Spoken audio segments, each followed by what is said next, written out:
Hey guys, अस्सलाम वालेकुम वरहमतुल्लाहि वबरकातुहू।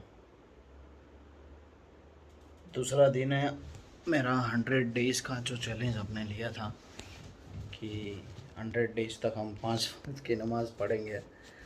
तो उसका दूसरा दिन था और आपका भाई दूसरे दिन में ही फ़ेल हो गया।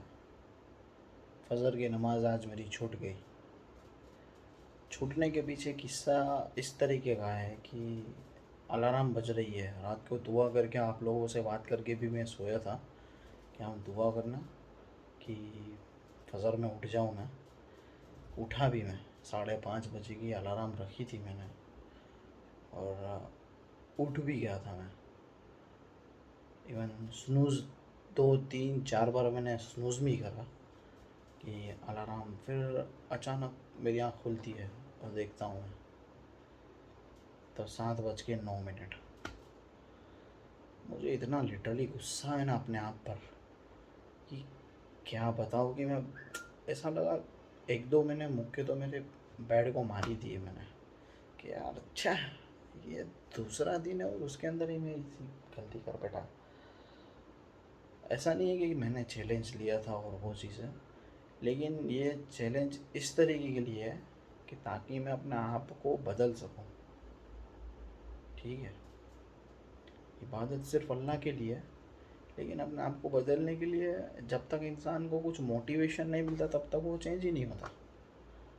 मेरे साथ भी कुछ ऐसा ही है। मुझे कुछ कोई किक चाहिए थी मुझे, और जो मुझे यहाँ से मिल रही थी। यानी अगर जनरली ऐसा होता है कि अगर ये बंदा फजर की नमाज़ छोड़ देता है ना, तो उसको बाकी की नमाज़ पढ़ने में मज़ा नहीं आता। ये मेरा पर्सनल एक्सपीरियंस है। मैं कई सालों से मैं नमाज़ तो पढ़ ही रहा हूँ, लेकिन जो मैंने कल बताया ना कि फजर की नमाज़ और इशा की नमाज़, उसमें रेगुलरिटी नहीं है मेरी।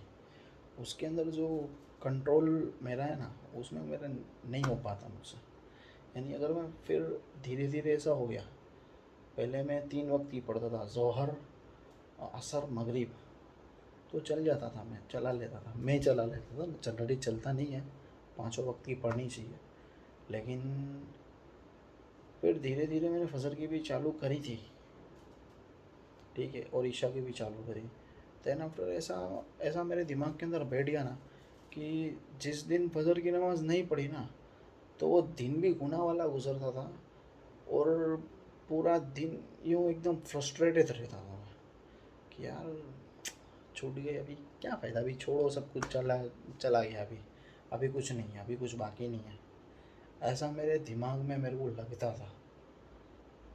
लेकिन आज मैंने फिर डिसाइड किया कि भाई ये चीज़ नहीं होनी चाहिए। चलो ठीक है, कोई बात नहीं, फ़जर कज़ा हुई, अल्लाह माफ़ करे, बाकी की नमाज़ तो नहीं जाने दूँगा मैं। और फिर मैं आपको बताता हूँ, फिर ज़ोहर का वक्त हुआ, फिर मेहमान आए जिनकी कोई मुझे तवक्को ही नहीं थी। सुबह को उठा था मैं, 7 बजे उठा, 7:09 पर। फिर बाहर गया मैं, अम्मी को बोला मैंने कि भाई फजर के लिए आप लोगों ने उठाया नहीं मेरे को। तो यहाँ पे मेरे को शॉकिंग बात ये मालूम होती है कि शैतान ने गुमराह करा अम्मी को भी और मेरे खाला को भी। मेरे खाला को ये लगा, मैंने उनसे पूछा कि आप लोगों ने हर रोज़ उठाते हो मुझे, मुझे आज क्यों नहीं उठाया तुम लोगों ने। तो खाला उठ गए थे। उनको ये लगा कि भाई 6 बज चुके हैं, नमाज का वक्त पूरा होने को है। उनको ये लगा कि अब कज़ा हो गई है, तो उन लोगों ने फजर की नमाज कज़ा पढ़ी और अम्मी तो उठे ही नहीं। यानी देख रहे हो, शैतान को मालूम था कि मुझे उठाने वाले लोग ये 2 लोग ही है। यानी इन दोनों लोगों को उसने बहका के रखा। फिर मैंने खाला को बोला कि फजर का वक्त थोड़ा ज़्यादा तक का है। तकवीम में देखने के बाद मैंने बताया कि ये वक्त इतना है, अब यहाँ तक आप नमाज़ पढ़ सकते हो, ऐसा कुछ नहीं है। फिर अम्मी को मैंने बताया, बोले कि क्या हुआ। उन लोगों ने पूछा ना मेरे को क्या हुआ, मैं पता है कि मैंने ऐसा ऐसा इस तरीके का चैलेंज लिया कि 100 दिन तक मैं 5 वक्त की नमाज़ पढ़ूँगा ही। इंशाल्लाह उसके बाद भी कंटिन्यू करनी है, लेकिन ये एक हमारी हैबिट बनाने के लिए मैं ये चीज़ कर रहा हूँ। ठीक है, कि मैं अपनी जो पूरी सिस्टम है वो चेंज करना चाहता हूँ। मैं अपने आप को डेवलप करना चाहता हूँ, सेल्फ इम्प्रूवमेंट करना चाहता हूँ। That's why I am doing this. वरना तो ऐसा शोबाजी नहीं करनी चाहिए इबादत के अंदर, लेकिन ये करने का मकसद ही यही है कि भाई हर टाइम के हिसाब से हम कर सकते हैं नमाज, एडजस्ट करना पड़ता है। जैसा कि अभी मैं बता रहा हूँ कि ज़ोहर की नमाज के अंदर, उसके अंदर भी मुझे शैतान बहका रहा था। वो नमाज मैंने 3 बजे पढ़ी। मेहमान आए थे, उनके साथ बैठा था, उनके लिए सब खाना वाना सब अरेंज किया मैंने। फिर उनके साथ खाना खाया, बैठे हम लोग। दैन आफ्टर मैं सोच ही रहा हूँ कि नमाज़ पढ़ने जाऊँ। चलो ठीक है, 5 मिनट बैठने के बाद जाता हूँ, 5 मिनट बैठने के बाद जाता हूँ। उस तरह मैंने 3 बजा दिए।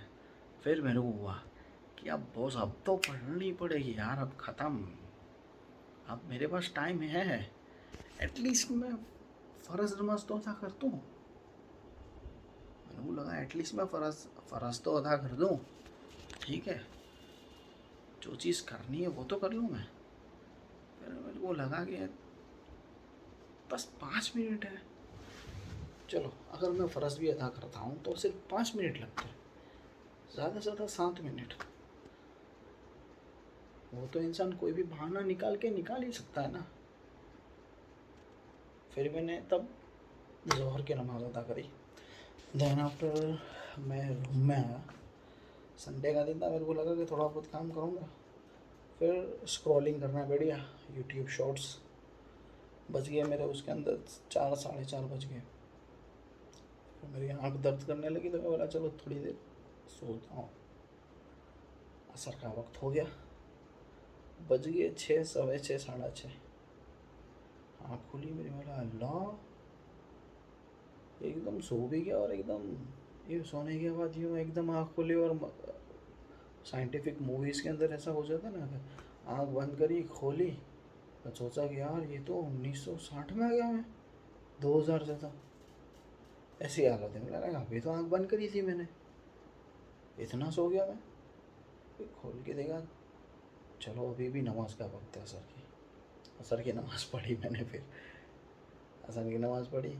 फिर मगरिब का वक्त हुआ, तो मगरिब के तो मैंने मस्जिद के अंदर मैंने अदा की। फिर वक्त हुआ ईशा का। ईशा की मैंने जस्ट नमाज अभी पढ़ी मैंने 12 बजे। जनरली मैं ईशा देर रात को ही पढ़ता हूँ। उसका रीज़न ये है कि मैंने कहीं सुना था कि हमारे नबी करीम सल्लल्लाहु अलैहि वसल्लम को ईशा की नमाज़ तहज्जुद के वक्त में या तो फिर लेट नाइट पढ़ने पे अच्छी लगती है उनको। तहज्जुद के वक्त उठ कर पढ़ने में इस तरह वगैरह कुछ है, मुझे ज़्यादा मालूम नहीं है। लेकिन मैं तो अब अभी फ़िलहाल दो, एक वो चीज़ थी। और दूसरी चीज़ ये थी कि मुझे अभी पढ़नी थी, क्योंकि मैं नमाज़ पढ़ के सोता हूँ, दुआ करके सोता हूँ, तो मैं रिलैक्स फील करता हूँ। इसलिए मैं इशा की नमाज़ लेट पढ़ता हूँ। मेरे पास मौका था मस्जिद में जाने का, मैं नहीं गया, क्योंकि मैं जो चीज़ है रो है, मैं वही बता रहा हूँ। मैं कोई ऐसी कोई चीज़ नहीं बता रहा हूँ कि भाई फॉर्मेलिटीज़ करने के लिए कि भाई मैंने ये किया वो किया। जो चीज़ सही है, ताकि आप लोगों को मालूम हो कि जो एक्चुअल में मैं किस तरह अदा कर रहा हूँ, आपकी लाइफस्टाइल के साथ मैच हो रहा है, या तो फिर आप किस तरह एडजस्ट कर सकते हो। ऐसा कुछ नहीं है, दीन के अंदर कोई बांछोड़ नहीं है। ऐसा कुछ नहीं है कि आपको ये चीज़ रिजिडली करनी है या नहीं करनी है। नमाज फ़र्ज़ है, आई नो, जमात के साथ भी पढ़नी चाहिए, वो भी फ़र्ज़ है, वो भी अच्छी बात है। फ़र्ज़ नहीं है वो, वाजिब है। लेकिन मुझे तब नहीं पढ़नी थी, लेकिन दिमाग में था कि पढ़नी है। तब मेरे पास वक्त था, मैं नहीं गया, क्योंकि मैं चाहता था कि मैं घर जाऊँ और घर जाके पढूँ मैं। और पहले से अभी थोड़े वक्त से मेरी मेंटालिटी इस तरीके की बन चुकी है कि मैं ईशा की नमाज़ रात को सोने से पहले पढूँ, दुआ करूँ और दैन आफ्टर हर चीज़ हो, ताकि मैं रिलैक्स फील करूँ। That's it. मेरा बस यही रीज़न है और कोई रीज़न है नहीं मेरा। बस तो यही चीज़ थी मेरी। ईशा की नमाज़ पढ़ी और बैठा मैं। ईशा की नमाज़ से पहले 12 बजे पढ़ने का रीज़न ये है कि मैं मेरी भांजी को उसके घर पे छोड़ने गया था। छोड़ने के साथ मैं वहाँ पे बैठा रहा, टाइम पास करा मैंने और कुछ नहीं। वो लोग टीवी देख रहे थे तो मैं भी देख रहा था, लेकिन दिमाग के अंदर था कि पढ़नी है क्योंकि अभी एक प्रेशर था। इसके अलावा अगर मैं काम से या तो फिर कोई किसी और चीज़ से भी आता ना, तो आके मैं बैठता, फ़ोन को स्क्रॉल करता, वो सब चीज़ करता। यानी ये 1 या 2 दिन में मुझे एक चीज़ का तो फ़ायदा अल्हम्दुलिल्लाह हुआ ही है कि जो मेरे दिमाग के अंदर जो मेरे को टेंशन था ना, और मैं सोशल मीडिया के ऊपर इसीलिए पोस्ट कर रहा हूँ ताकि मैं अकाउंटेबल रहूँ। अल्लाह को फाइनल डे के अंदर जवाब देना ही है, लेकिन मुझे अभी अपने आप को सुधारना है।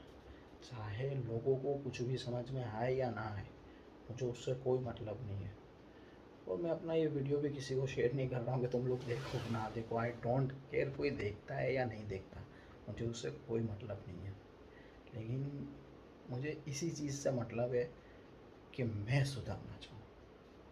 मैं ये मैं, हाँ मैं सुधरूँगा तो आने वाले लोग भी सुधरेंगे। ठीक है, अभी वापस असल चालू करते हैं फजर के लिए। दुआ करो आज मैं उठ जाऊँ। और हाँ, मैंने एक चीज़ नोटिस करी है कि एक दुआ है, वो मेरे को याद नहीं है। इंशाल्लाह जब जो कम्युनिटी टैब मेरा ओपन होगा तो उसके अंदर मैं रख दूँगा इंशाल्लाह। ठीक है, और वो दुआ इस तरीके की है कि फ़जर की जो सुन्नत नमाज